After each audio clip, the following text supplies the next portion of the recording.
Good morning, students. Today we are talking about the Bellman-Ford algorithm for routing.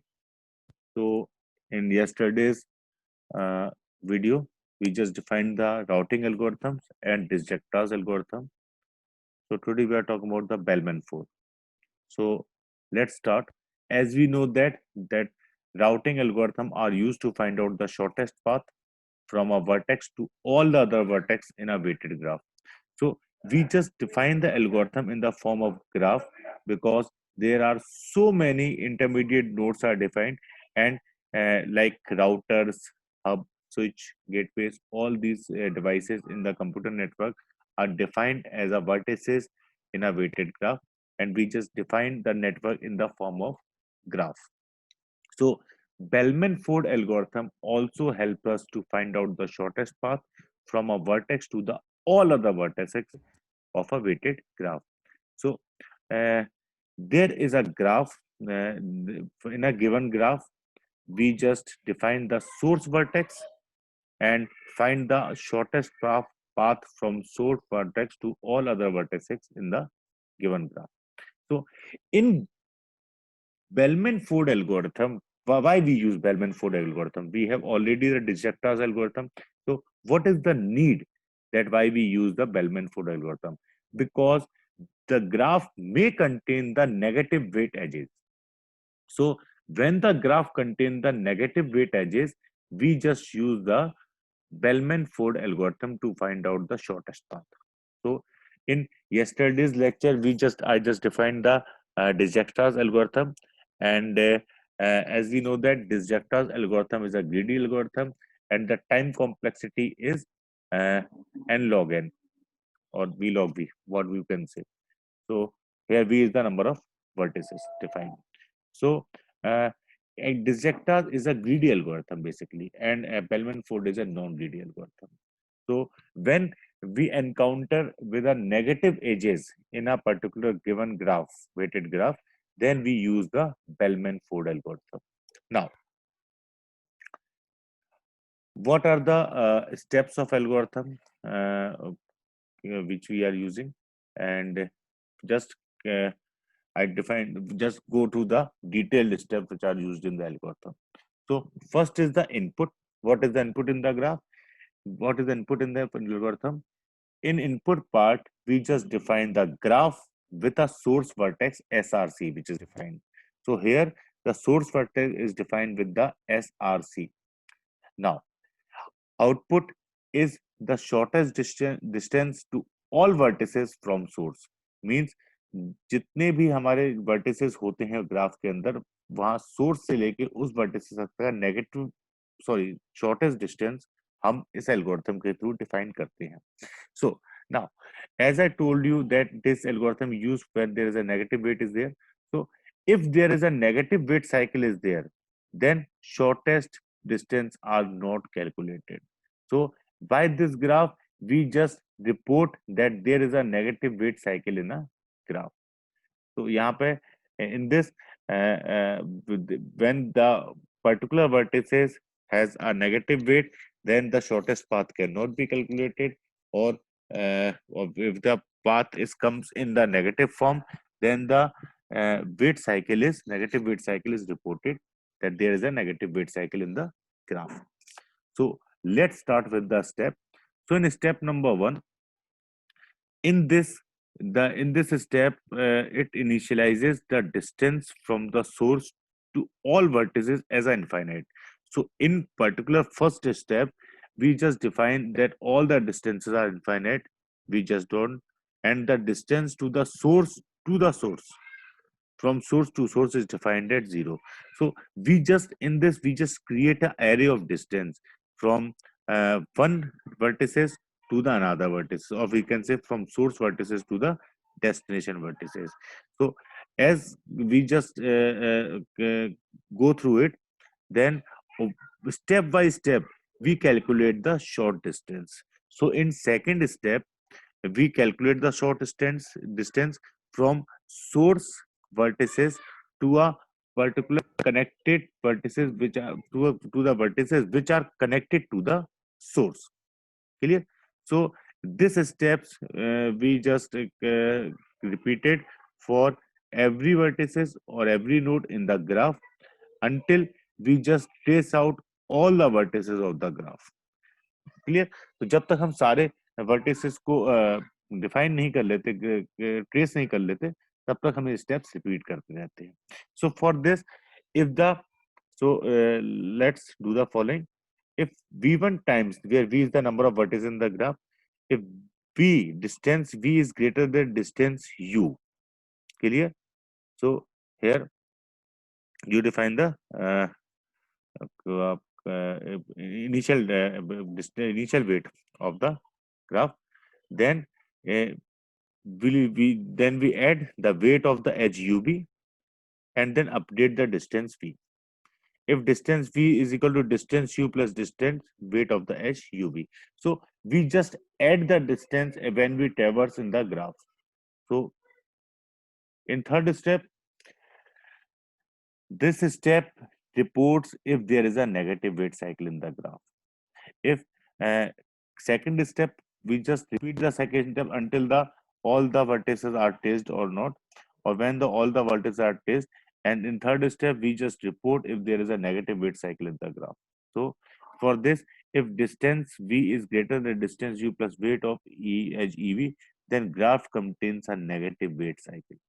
So uh, the idea of step 3 is, step 2 guarantees the shortest distance if the graph doesn't contain the negative weight cycle. If it contains the negative weight cycle, then we have to report it. So let start with the example. So in this example, you can see there is a source vertex called 0. I just take the eraser pen. Yes.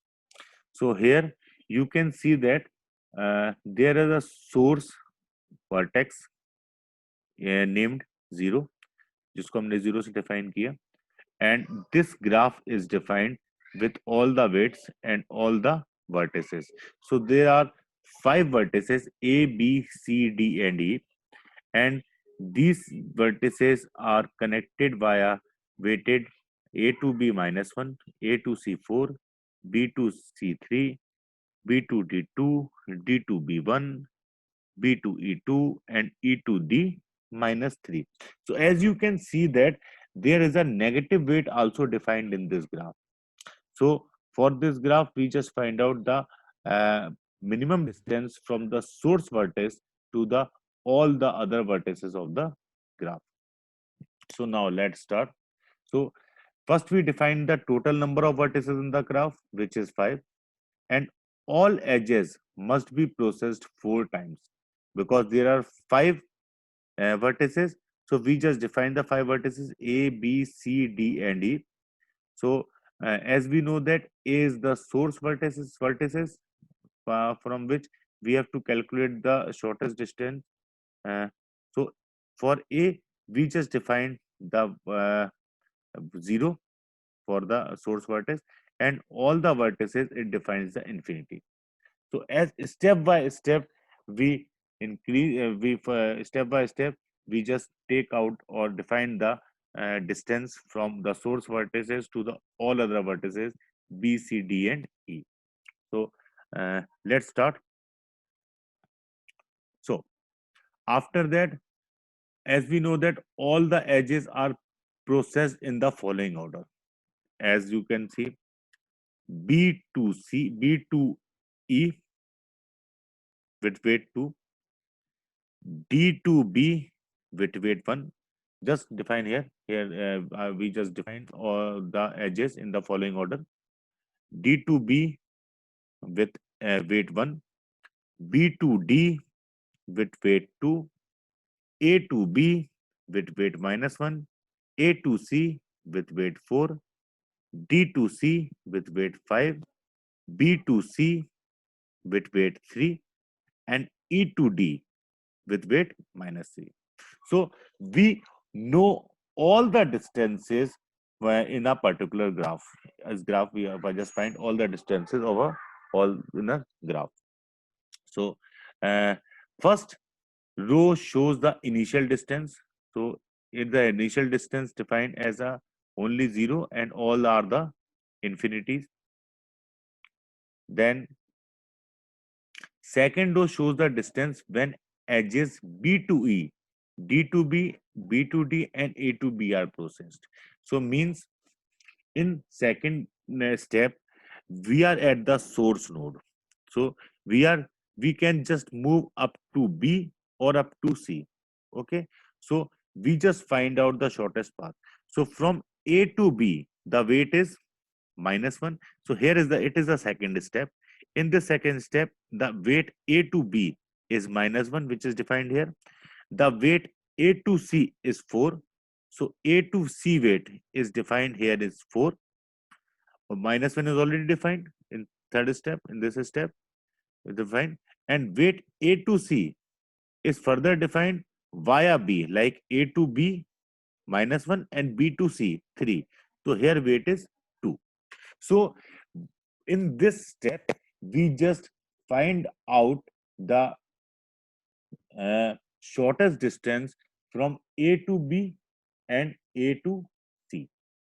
So here we find out the shortest distance A to B is -1 and A to C is 2. So as you know that here we get the -1 from A to B. So it is the negative weight is defined here. So we just report here that there is a negative weight cycle is there, which should be not defined in the directed graph. Clear? So next, so here we just find the weight uh, for A to B it is -1 and for A to C it is 2, because we take 2 because 2 is the shortest, right? And it is short, it is less than 4, then that's why we take it this path A to B and B to C, because A to C the value is 4. Now in the next step we just in the we just in the next step we just find the following distance when the edge process second time. So uh, as we know that this is the mm, this is the output result of the first processing part of first unit. Then we come to the next part. So uh, this will define as it is, because it is defined here. So in the next step, we have to define the value of A to C. In the A to C, there are two values are there, 4 and 2, but we defined here 2 because 2 is the uh, uh, minimum distance from A to C. So we just define A to C here, just a part 2 here. Okay. Now, after that, next step, we just find out A to D. So here A to B is defined with -1, and now define A to D. It is the now B to D is 2 and 2 minus 1 is 1. So A to D is -1 via B. So value of B is 2 and value of B is -1 and A to D is 1, because A to B is -1 and B to D is 2. So here 1 is defined as a short. And after that A to E in the next step. So in A to B, A to E, first we go to this A to B and B to E. Then 2 minus 1 here 1 is defined. Clear? In second, if we have any other route it's defined, so we can also go to the other route here. But so we have to go to A to D is defined. If we just find out different route, then we have to go to A to B, P to E, and E to D. So here, what is the value? That value is -1, 2, 1 and -3, yani ke -2.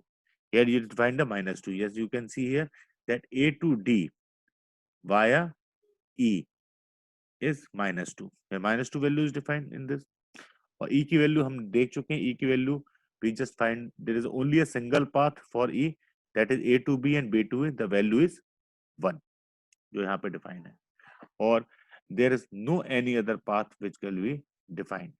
Okay.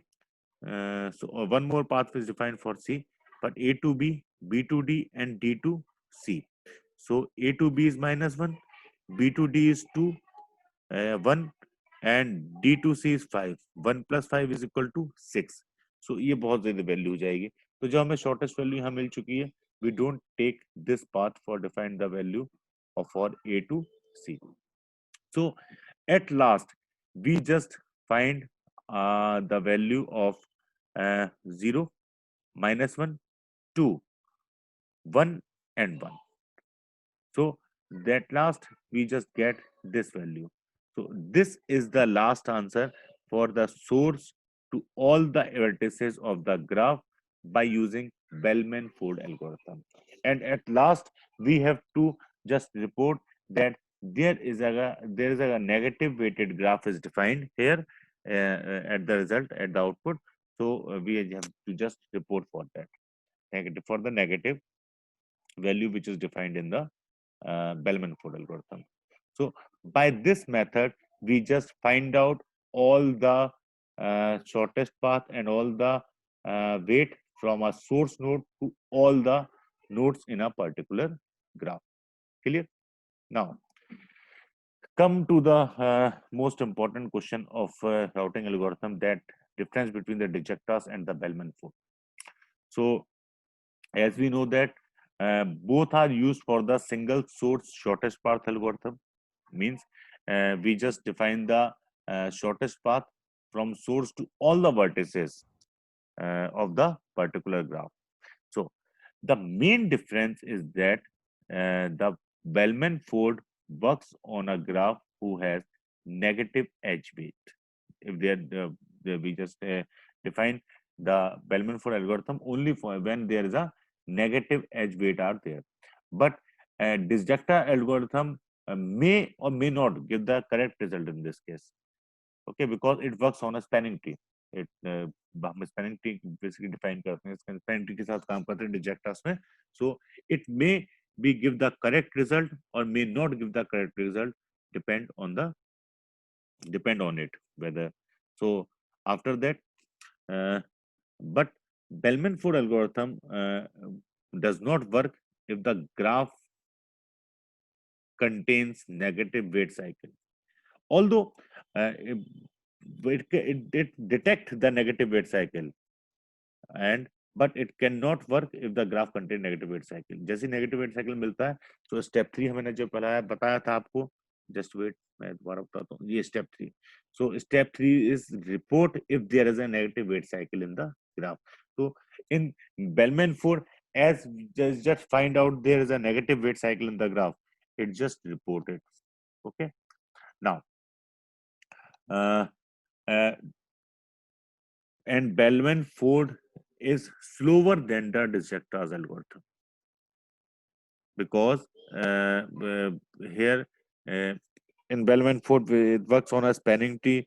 We just span all the tree, and when we when we trace all the vertices of the graph, then it ends. But in Bellman-Ford, we just define all the paths by which we can reach up to the vertices, and for a particular vertices we just define all the path. So that's why it is slower than the Dijkstra's algorithm. Last, the time complexity of the Bellman-Ford is log v in worst case and log e in best case. V. So here v is the number of vertices and e is the number of edges. So complexity is basically depends on the number of edges and number of vertices defined in the particular graph. If the uh, edges are much more, then the time complexity complexity of the Bellman-Ford algorithm is less. If the edges are less, then complexity is more. Inversely proportional to the particular edges on the. So graph is not a problem. Basically, edges are defined. If there are so many edges, then so many weights are there. Then we find the so many minimum cost, or we can say minimum uh, weight distance from source to a particular destination. So This is all about the Bellman-Ford algorithm and the difference between the Dijkstra's and the Bellman-Ford algorithm. So in tomorrow's, we just define the unicast, multicast, and broadcast routing and how it works. So I'm very thankful to Geeks for Geeks for this for the presenting of the preparation of this PPT. So thank you very much.